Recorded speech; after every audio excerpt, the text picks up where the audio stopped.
Hello. आज हम लेकर आए एक बहुत ही important topic, how to calculate empirical formula as well as molecular formula.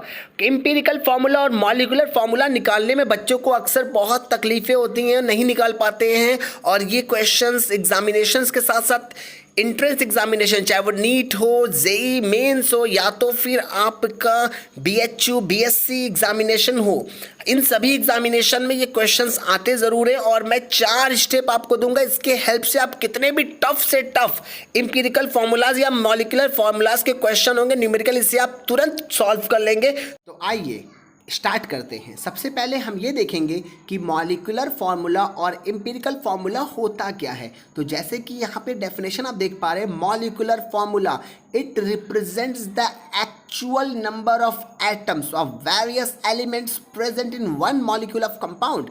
मतलब कि अगर कोई एक कंपाउंड है, सपोज अगर मेरा एक कंपाउंड है जिसका नाम है बेंजीन, तो बच्चों बेंजीन के अंदर जितने भी एलिमेंट या एटम्स हैं उनकी जो एक्चुअल संख्या को दिखाए वो उसका मॉलिक्यूलर फार्मूला है। तो बेंजीन के अंदर मैं देख पा रहा हूँ कि 6 कार्बन और 6 हाइड्रोजन है, तो इसका मॉलिक्यूलर फार्मूला होगा C6H6। ये इंडिकेट करेगा कि इसमें एक्चुअल में 6 कार्बन और 6 हाइड्रोजन हैं। तो एक्चुअल वास्तविक संख्या को दर्शाता है मॉलिक्यूलर फार्मूला। जबकि बच्चों एम्पिरिकल फार्मूला क्या होता है? एम्पिरिकल फार्मूला का मतलब होता है it represent the simple whole number ratio of atom.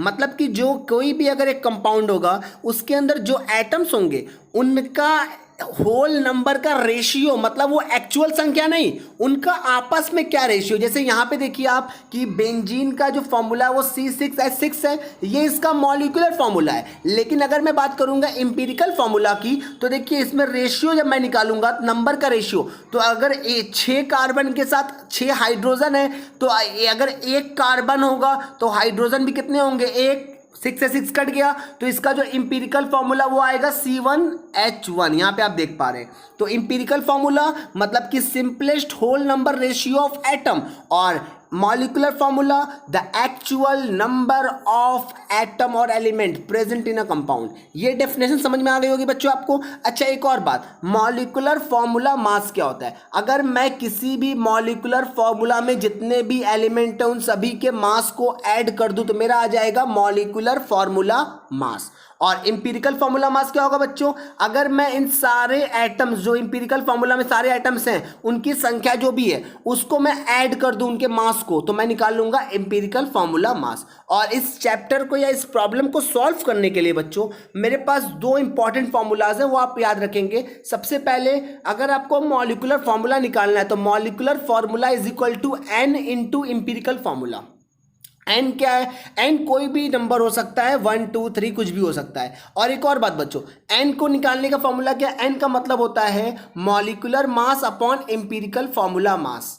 मतलब मॉलिक्यूलर मास और एम्पिरिकल फार्मूला मास के रेशियो को हम बोलते हैं n। इस टाइप के भी क्वेश्चन आए, बस आपको 2 फॉर्मूलाज याद रखने हैं। सबसे पहले formula number 1, molecular formula is equal to n into empirical formula. n मतलब क्या है बच्चों? n मतलब कोई भी नंबर हो सकता है, 1 2 3 कुछ भी आ सकता है यहाँ पे। और n कैसे निकालेंगे हम? n निकालने के लिए जो मॉलिक्यूलर फार्मूला का मास होगा, ये फॉर्मूला नंबर 2 है, मॉलिक्यूलर फार्मूला के मास को आप डिवाइड कर देंगे एम्पिरिकल फार्मूला के मास को, मतलब इसका जो रेशियो होगा उसे बोलूंगा n। और n को अगर आप इंटू करेंगे एम्पिरिकल फार्मूला में, you will get your molecular formula. तो ये आपके पास 2 फार्मूला जो आपको याद रखने हैं, नोट कर लीजिए इसे आप। तो आइए चलते हैं हम हमारे मेथड्स की तरफ जिसमें कि हम कैलकुलेट करेंगे एम्पिरिकल फार्मूला। सबसे पहले बच्चों कुछ स्टेप्स याद रखिए आप। सबसे पहला स्टेप क्या है? स्टेप नंबर 1, चाहे आपको जो भी मास परसेंटेज दिया हो उसे आप डायरेक्टली ग्राम में लिख लें बिना कोई चेंज किए। जैसे कि अगर दिया हुआ 47.2% तो उसे आप लिख लें 47.2 ग्राम। तो स्टेप नंबर 1 हो जाएगा। स्टेप नंबर 2 क्या करना है बच्चों?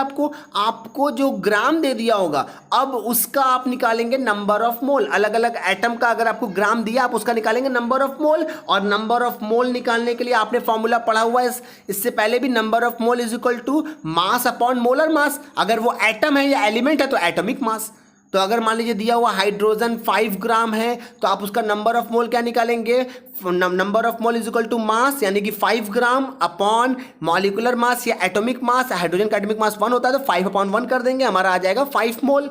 तो ये हो गया स्टेप नंबर 2। और स्टेप नंबर 3, अब जब सारे एटम का आप निकाल लेंगे बच्चों नंबर ऑफ मोल, तो अब उसका जो सबसे सिंपलेस्ट मोल होगा उससे आप उन सभी के मोल को डिवाइड कर देंगे, आपका निकल जाएगा molar ratio, simplest molar ratio. और स्टेप नंबर 4 आपका हो जाएगा बच्चों कि आप जो भी आपका मोलर रेशियो आएगा, अगर वो होल नंबर में है तो आपको स्टेप नंबर 4 की आवश्यकता नहीं है, लेकिन अगर वो होल नंबर में नहीं है तो उसको किसी ऐसे नंबर से मल्टीप्लाई कर दीजिए कि सारे के सारे सिंपलेस्ट होल नंबर में आ जाएं, और आपको मिल जाएगा आपका एम्पिरिकल फॉर्मूला।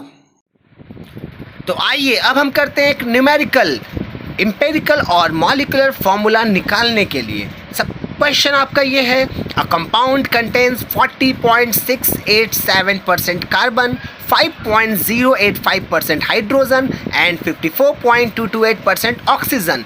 और यहाँ पे आपको इसका मॉलिक्यूलर फॉर्मूला नहीं दिया है, आपको दी है उसकी वेपर डेंसिटी जो कि है 59।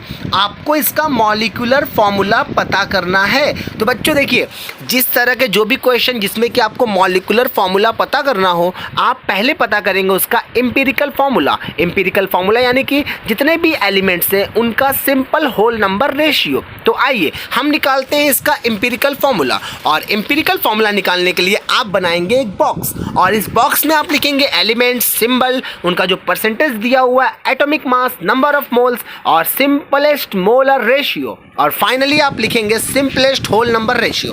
तो देखिए मेरे पास यहाँ पर कार्बन दिया हुआ था 40.687%, तो यहाँ पे कार्बन का परसेंटेज 40.687 मैंने इस कॉलम में लिखा, और इसके बाद हाइड्रोजन का परसेंटेज मैंने यहाँ पे लिख लिया, और ऑक्सीजन का परसेंटेज मैंने इस कॉलम में लिख लिया, और इन सभी का जो एटॉमिक मास है मैंने कॉलम नंबर 4 में मेंशन कर दिया। और अब हम निकालेंगे नंबर ऑफ मोल्स। तो नंबर ऑफ मोल्स भी बहुत इजी वे में आप यहाँ पे निकाल पा रहे हैं, जस्ट मास अपॉन मोलर मास। तो जो परसेंटेज था स्टेप नंबर 1 आपको याद होगा, जो भी परसेंटेज था उसको आप मान लेंगे उसका मास यानी ग्राम में। तो ये हो गया नंबर ऑफ मोल, जो आपका ये परसेंटेज है divide by atomic mass. First का आ गया 3.390, सेकंड वाले केस में 5.085 डिवाइड बाय 1 तो 5.085 आ गया, और थर्ड ऑक्सीजन के केस में आपका आ गया नंबर ऑफ मोल 3.390। अब क्या करना है बच्चों, जब हमारा नंबर ऑफ मोल निकल जाएगा, इसके बाद आपको इन तीनों मोल्स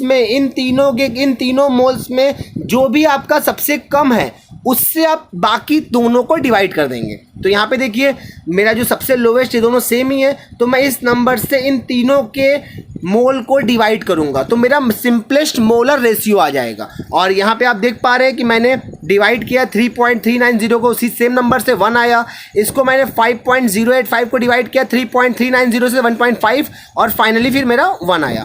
तो ये मेरा हो गया सिंपलेस्ट मोलर रेशियो। और मैंने आपसे कहा था स्टेप नंबर 3 है, अगर इन केस ये होल नंबर में आता है तो आपको आगे काम नहीं करना है, अगर होल नंबर में नहीं आता है तो इसको मुझे चेंज करना होल नंबर में। तो देखिए 1 तो ऑलरेडी आपका होल नंबर है, 1.5 आपका होल नंबर नहीं है, तो मैं इसको नियरेस्ट या सबसे स्मॉलेस्ट ऐसे किस नंबर से मल्टीप्लाई करूं कि ये भी होल हो जाए। तो अगर मैं इसको 2 से मल्टीप्लाई करूंगा तो ये भी होल नंबर में चेंज हो जाएगा। तो मैंने क्या किया, इन तीनों मोलर रेशियो को 2 से मल्टीप्लाई कर दिया। यहाँ पे आप देख पा रहे हैं 2 से मल्टीप्लाई कर दिया, और मेरे सारे वैल्यूज किस में आ गए, होल नंबर में।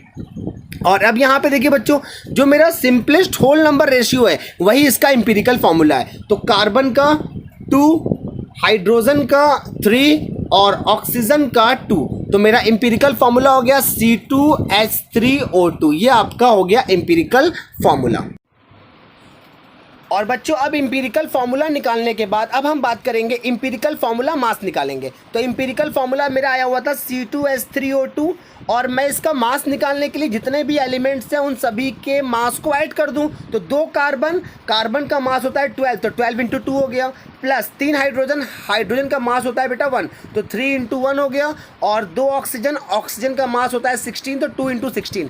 इन सभी को मैं सम अप करूंगा, मेरा आ जाएगा एम्पिरिकल फार्मूला का मास 59। तो ये मेरा हो गया स्टेप नंबर 2, मैंने एम्पिरिकल फार्मूला मास निकाल लिया। तो बच्चों अगर आपको मॉलिक्यूलर मास नहीं दिया है क्वेश्चन में तो आप क्या करेंगे, जो भी आपका वेपर डेंसिटी दिया होगा आप उस वेपर डेंसिटी को मल्टीप्लाई करेंगे 2 से, आपका निकल जाएगा मॉलिक्यूलर मास। ठीक, तो मॉलिक्यूलर मास आपको यहाँ पे निकालना था, आपने वेपर डेंसिटी क्वेश्चन में गिवन था 59, आपने उसको मल्टीप्लाई किया 2 से, आपका आ गया 118। This is molecular mass of the given compound. अब देखिए मेरे पास इंपीरिकल फॉर्मूला मास मुझे पता है बच्चों 59 और मॉलिक्यूलर मास मुझे पता है 118, तो मैं निकालूंगा n की वैल्यू। तो n का आपको याद होगा फॉर्मूला नंबर 2 में n is the ratio of molecular mass and empirical formula mass. तो मैं मॉलिक्यूलर मास को ऊपर लिखूंगा और इंपीरिकल फॉर्मूला मास को नीचे, मेरा n आ जाएगा 2।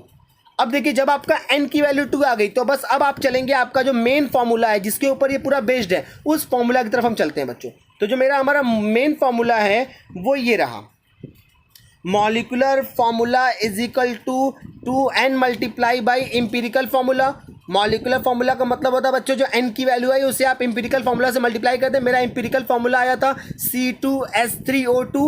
अब इस C2H3O2 से मैं जो n की वैल्यू मेरी यहाँ पे आई मैं इसको मल्टीप्लाई करूंगा, तो 2 से मैं मल्टीप्लाई करूंगा तो जो C2 था वो हो जाएगा C4, H जो आपका 3 था वो हो जाएगा 6 और O जो हो जाएगा वो हो जाएगा 4। तो this is our molecular formula, मैंने निकाल लिया। अब फिर से आप एक बार समझिए यहाँ पे, देखिए बच्चों ये जो मॉलिक्यूलर फॉर्मूला है ये बताता है किसी भी कंपाउंड में एक्चुअल कितने एटम्स हैं, और जो ये आपका इंपीरिकल फॉर्मूला ये बताता है कि उसका रेशियो क्या है, सिंपलेस्ट फॉर्म में रेशियो क्या होगा। और ये आपके हो गए क्वेश्चन। अब मैं इस बेस पे आपको कुछ क्वेश्चन दूंगा करने के लिए बहुत जल्द। Thank you for watching.